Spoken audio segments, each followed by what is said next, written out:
talk a little politics and war on an international scale as opposed to the hoods and streets. So here it go. I just want to share my thoughts on the whole Donald Trump and the Ukrainian president exchange that they had in front of everybody. And I want to point out a few things. Now, there's not really a whole bunch that should be taken from this, but there's a few things that there needs to be taken note of. I'll put it like that. Alright, so here it go. Well, and again, I'm approaching this as unbiased as possible, being that I'm American and I'm black. So I'm just going to approach this just from the outside looking in, straight up and down. Alright. So, from the interest of the Ukrainian president, he pretty much saying like, hey, I'm going to lose on both ends. If I let the U.S. set up shop in my country and sign a ceasefire, who's to say Russia in another year or two or whenever won't push back into my country? With some indirect assistance from you guys. We know how this works. And Trump is basically, hey, well, since you asked directly, I'm going to tell you directly.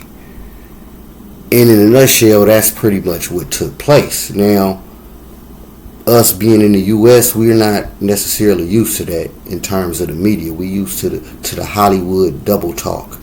And to that extent, the Ukrainian president went off script. Because whether it's a cultural difference, because, in Europe and other places, when it comes to just sales and media, they would be deemed a little bit more honest or a little bit more straightforward in a lot of ways. So he just, hey man, I'm telling it like it is. And the vice president was a JD. That's why he stepped in like, hey man, that's kind of disrespectful to bring that conversation up in front of everybody. Now, whether the Ukrainian president didn't really know what time it was, or he did and was like, still, I'm going to put it out there. Again, Trump approached it, hey, you want to be direct? Well, then I'm going to be direct.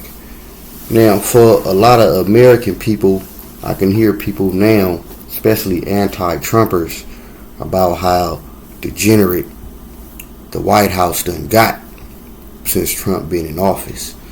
But another way to look at it is he telling it like it is, and we deserve a right to know. Now again, the real business is definitely not being said in front of the camera, which is why they stepped in and told the Ukrainian president, hey man, this is pretty much a photo op.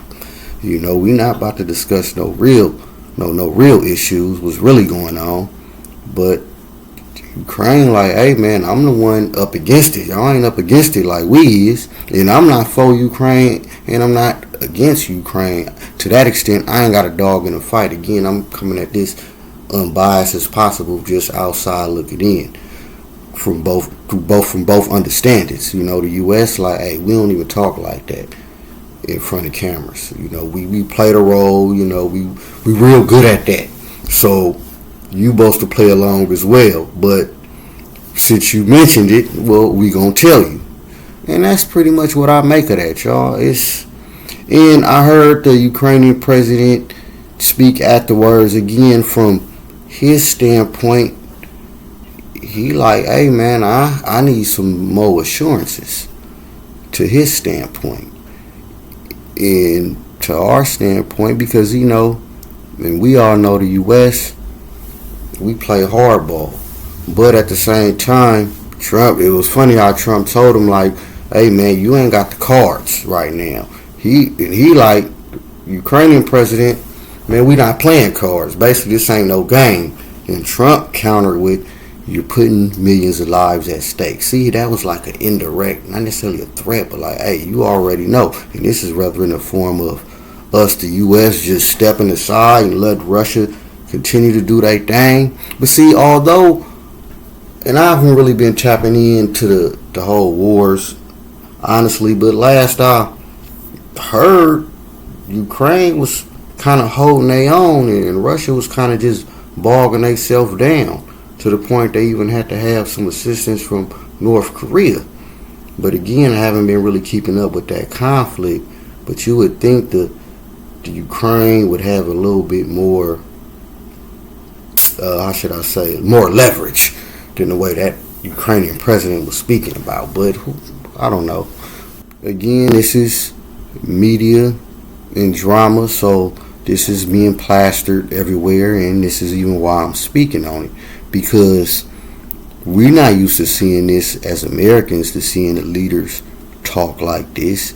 They usually all smiles and playing a role like everything's fine, and the real willing and dealing goes behind the scenes. But Trump, well, it's a lot of reasons, but I don't want to speak on that. But Trump, just personally, his personality, regardless whether he's a president or not, whether he was one of your co-workers, a garbage man, or whoever, he one of them type of people. He ain't gonna too much bite his tongue, to that extent. He just gonna tell you, and that's pretty much what he did to the Ukrainian president. Like, hey man, you ain't got nothing to work with right now. So, in other words, you pretty much ain't got a choice, man.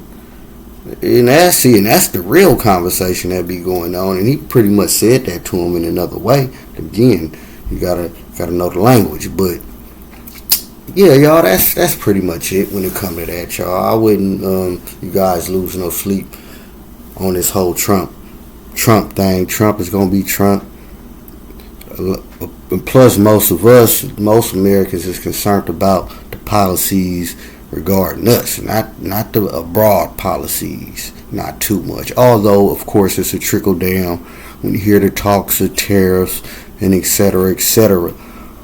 And my response to that is, man, the game is still the same. Understand the game, and individually, as a family, as a community, you know what I'm saying, as a group, come together and let's play the game. And I don't mean be at the every whim and go along to get along. That's not what I mean. But just understand how this world is working right now and move accordingly. Make that adjustment. And a lot of adjustments, honestly, a lot of people don't want to make. They ain't even sacrifices.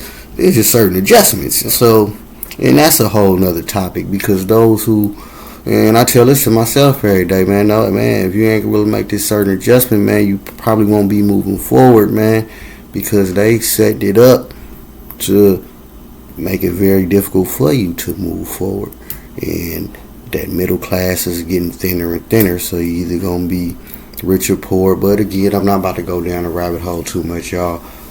But yeah, that's what I make of the whole Trump firing back at the Ukrainian president. And it's not even a firing back.